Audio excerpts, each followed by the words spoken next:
motherfucking 3. You niggas can't fuck with the M.O.B. 1, 2, motherfucking 3. You niggas can't fuck with the M.O.B. This is get so rock music, bitch. 4-5 rock music, child music, cocaine rock moving, OG hop abusing niggas like the hustler. I was whipping kick for hours, Taliban dropping towers, hammerman, chop busting young niggas, gun clocking, dropping bombs like test the verb in a cold white. What's good with the YouTube? You already know. Big Flacco with a convict's perspective, and I'm smashing, dashing, sliding on through with a little bit of energy. Please hit the like, subscribe, comment, do all those things to help support this channel, and hit that bell notification for future fire content. And as you can tell by the title and thumbnail, we're going to talk about a case that's pretty well known, but nobody talks about the effects of one of the NF leaders who ended up turning and pretty much brought down the last time the NF really had a strong presence under the federal faction, which had to do with Operation Quiet Storm. And we're talking about Mario Weasel Diaz from Castroville. Weasel, along with Baby Joker, were instrumental and responsible for establishing contacts at that time with those across the border in Mexico. See, around 2004, the generals, right, and all remaining NF members that were indicted under Operation Black Widow decided to take deals. I think that was around September or October, after being down for 3 years. And part of the reasons why they took deals was to get people like Happy, Bird, and other individuals who weren't looking at a life sentence, so they can get those deals to get out to the streets, right? Now, they had a plan set in motion. And at that time, they pretty much had appointed Paqui as pretty much the street liaison coordinator, basically the one that was going to be in charge of all the regiments at that time. And so therefore, if anything was to become basically incommunicado for those that were out there in the streets, which Paqui would assert control over all street regiments. Now, there were certain parts that were going on at that time, and that's when Paqui was claiming incommunicado. And this pretty much gave Paqui the jurisdiction and authority to pretty much overtake all regiments out there in Northern California. The only exception of one regiment that was trying to pacify the situation was the San Jose Regiment, which at that time had reached out to Skip, which I was a part of that regiment at that time.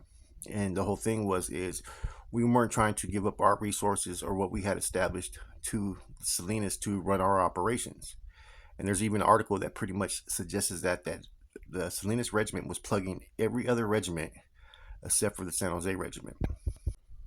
There was actually juntas that were taking place between San Jose and Salinas at that time, with cities like Lencho, Jardicampa, and others, you know what I'm saying, that were present for those meetings.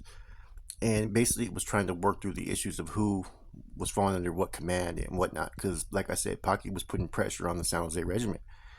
There was a time period in that, you know what I'm saying, Powder went to the tattoo shop and had two soldados outside, which were Nick Nunez from Hayward and Gonzo from Livermore, and said, okay, I'm gonna go up in there, and if you don't hear me come out in a couple minutes that everything's good, I want you guys to come fucking in here and lay this whole fucking place down and start shooting everybody. That's how fucking serious Salinas was pushing that fucking agenda on San Jose. Now, after the San Jose indictments, right, they were supposed to every regiment was supposed to operate independently with your set channel and whatnot, and this was to prevent a breach of security. Now, if you notice in the Operation Storm, Operation Valley Star, every regiment pretty much got fucking hit except for San Jose. And that's because San Jose was trying to maintain its, own entity as a regiment that didn't fall under Salinas' command. Now, at that time, you had an informant named Charles Oakes, right? Peanut from Stockton. And he's pretty much the one that triggered everything. But the one who did the most damage was basically Mario Weasel Diaz. Because he was able to fucking show the fucking feds the whole fucking setup, the whole plan, right? From the businesses that they had in Oakland, which they invested $40,000 and opened up a Metro store right there in Oakland, to the tattoo shops and whatnot. One of those tattoo shops, the NorCal one that they had in Hollister, that was being ran by Baby Joker, was also they also had a biker that was involved as a silent partner, as well as the San Jose Regiment was also a silent partner in that business at that time. I remember having to go to that shop to take care of some things before they had opened it right there in Hollister. It was on the outskirts of the town. Now, I remember there was actually issues that were being brought up at that time when I was out there because I was doing business with Salinas at that time, and in fact, I was doing business with fucking Gabe, and I remember Sticking Up Kramer pretty much complained to Paqui and all that, and I got a little fucking they, you know what I'm saying, the response came back to me and shit, and I was like, oh man, come on now. I mean, me and homeboy known each other for a minute, man. So there was that much competition out there on the streets, man. That if you were working with one area, you were basically gonna get scolded by your people, like whose side you want. You know what I'm saying? Fuck them dudes, let them do their own thing. There was even a time that I got a call one time from fucking Gabe. I was supposed to go to a concert with him, oldie concert, and I got sick. And then he called me all drunk and talking about I don't care that you're with them and I'm over here. You know, you're still my homie and woo woo woo. And I was like, fuck, man, this shit must be heating up between the fellas, you know. Now, like I said, once Weasel flipped, he pretty much laid out the whole blueprint of everything that was going down, man. From the connects over there in Mexico to you know, the businesses. You know, he wasn't able to pretty much shine too much information on San Jose. There was a relationship with San Jose and Salinas, but just like now, you know what I'm saying, there's a little bit of tension when it comes to those two cities. It's not no like war or anything like that. It's just that you got them kind of vying for position within the gang from what city. You know, Salinas pretty much gets the recognition, but at one time San Jose was really a stronghold at one time for the NF as well. And so they've always tried to power play each other. And if you notice the current situation, you look at all the state leadership, a lot of them are from San Jose. You look at all the federal leadership, and I'm not talking about like the generals and stuff, but the people under it, like Bubba, Wino, Paqui, Jerry, all those cats, Powder. Even though Powder's in question, last I heard, all those individuals, like they all hold a position in the feds. They all had a lot of authority when they were all over there in Mendota doing their thing, and they were able to have communication a lot faster with the state. A lot of the state and federal communication for a minute was going through Mendota, even though the leadership was locked down in the ADX. Man, these guys in Salinas were kind of left in charge to continue the process of trying to fucking maintain contact with the state. Anyways, it's no secret. There's always been that hidden tension between San Jose and Salinas, and I remember that transpiring back in like I said, 2004 to 2006. You know, I was part of it. I was in those discussions and hearing everything that was going on and hearing about fucking Paqui trying to take over San Jose's regiment and whatnot.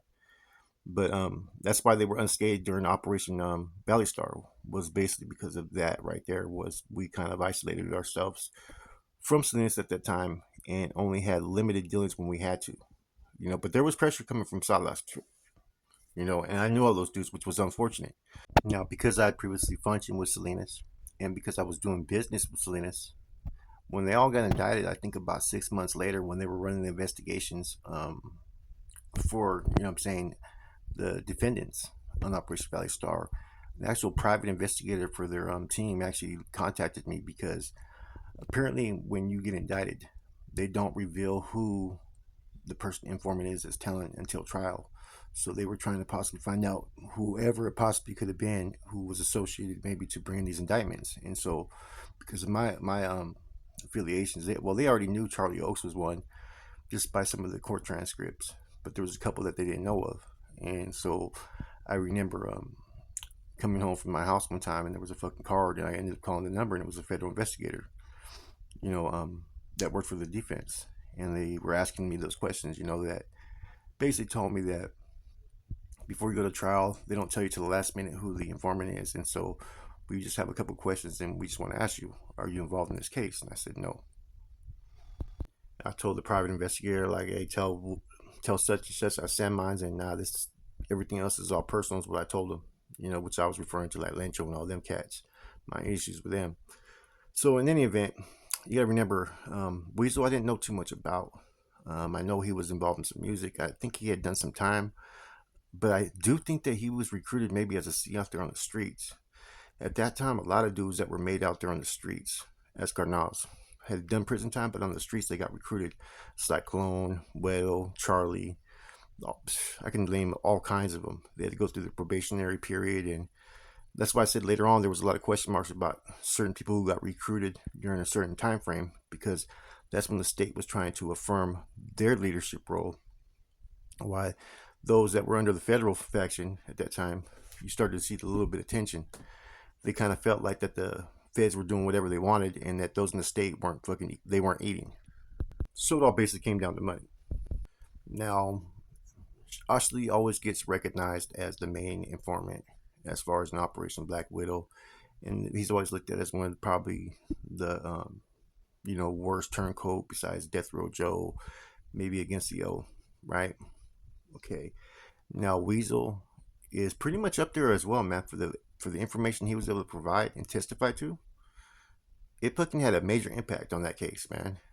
There were certain people who got indicted in Operation Valley Star who probably could have beat their cases, man, or probably got certain deals if it wasn't for fucking Weasel flipping. As soon as Weasel flipped, he had a fucking key role within the Salinas regiment at that time, which was fucking pretty much fucking supplying all of Northern California basically, as well as their fucking outlets out of state. Now, after Operation Valley Star is when the feds pretty much picked up on how they needed to fucking go after these criminal organizations or prison organizations. And if you notice, there's been indictment after indictment after indictment since Operation Valley Star. Operation Valley Star was crippling. As bad as Operation Black Widow was, right? It was still more of a shock at that time because the NF had yet to get hit that hard. I think the last major indictment that they had besides the one with Mad Dog probably was the one in San Jose, but that only focused around the San Jose leadership. And that's one at that time, like I said, San Jose had a lot of carnales and a lot of bros at that time. And then before that, you had the one with Death Row Joe, like about 10 years before. So basically, man, you have what is it? I'll call it a 26-year period where the NF had been hit maybe 3-4 times. Now they're getting hit maybe like twice a year with indictments. Now, currently, the NF is probably at one of its more lucrative moments in history based up on the fact of the cell phones and being out there on the main lines again. And plus their connection with the music and so forth, right, has been able to allow the NF to flourish. I mean, there's certain prison yards where they're making 10 grand a month in profits off a fucking prison yard, just 1 yard. I remember when I reported that 3 years ago, some people thought I was crazy, and then it came out that was fucking more than true. And what some people don't know about, right, was during this time frame, there was also there was some political campaigning again going on, man. There were certain people that were out there in the streets that were having issues with certain individuals that were in cahoots with other individuals to try to get certain people removed of their positions, believe it or not. Like I said, there was some crazy shit, man. You know, that's unbeknown to a lot of the public. Stuff that I really try not to talk about because, like I said, it could pretty much put a lot of people's careers in jeopardy. You know what I'm saying? If it was known. With that going on, there was also the issues of money that was fucking pretty much fucking stolen from the regiments out there by certain individuals' wives. So that was another thing that was going on. Like I said, though, they were able to weather all those storms, and they thought the organization was going in the right fucking direction. Now, I will say this: if Charlie O wouldn't have fucking flipped and became an informant at that time, which led to Weasel fucking flipping as well, man, the O was in the right direction out there in the streets under Paqui's leadership. I'm gonna keep it 100, man. He had a lot of things fucking established in a short fucking time span that he was out. And he was out there for maybe I think about 3-4 years probably. Yeah, he was out there for about 4 years. The one thing about Paqui that you have to really give it to him, besides being pretty fair, you know what I'm saying, is he knew how to maintain security. He isolated himself from everybody. You had people like Weasel, Powder, Bubba, all the traditional C's that you know from Salinas at that time period that were out there. They were the ones that were more on Front Street as far as dealing with certain people, but a lot of them had just got off parole. Powder just got off parole, which was huge, And in doing so, though, that's why it took somebody like Weasel to be put in position that he was, flipping to bring fucking more light and more fucking charges against Paqui. Like, there were some people who originally got indicted that later on, once Weasel fucking flipped, more indictments were added on. And there's a lot of people who are already fucking pretty much wrapped up in other cases that they didn't even indict them under Operation Valley Star because they were already washed up for a whole separate case. The thing that's interesting, right, is everybody that was involved in Operation Valley Star is all the ones that are currently in leadership positions in the feds. The unfortunate thing about Operation Valley Star was this is probably the first time in probably like, I think it would have been about 15 years that the NF started to look like they were gaining momentum as far as, establishing the things that they wanted to establish and having the resources they wanted to. Because you got to remember, look at all the stuff that had happened from the early 1990 indictments, with Salinas on them, to Mike Keel getting killed, then Brown Bob, then Operation fucking Widow.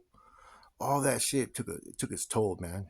That the NF's presence on the streets was in the process of reestablishing itself, And around that time, when all these indictments hit, shit, it looked like the NF was back to where it wanted to be, where it hadn't been for fucking years. It was probably in the best position it looked like in a long time. Like anything, all it takes is pretty much one person to bring everybody down, and that's exactly what happened with Operation basically Valley Star. It all started basically with one main informant, turned into another person flipping, and the rest is history, man. And all these dudes got broken off a whole lot of time. And so pretty much I think that Weasel was probably one of the ones that had the biggest impact on the NF by testifying, by agreeing to cooperate, and become basically a federal witness. With that said, man, it's your boy Flacco, Convict's Perspective. I'm out. Block movement, MOB, I'm stamped approved. If you want the static, about to let this beast loose. Picking up work, kickstands in the birdie, pushing me, but I was a Chris, breaking down the wide girly. Workers for the team, running out of product early.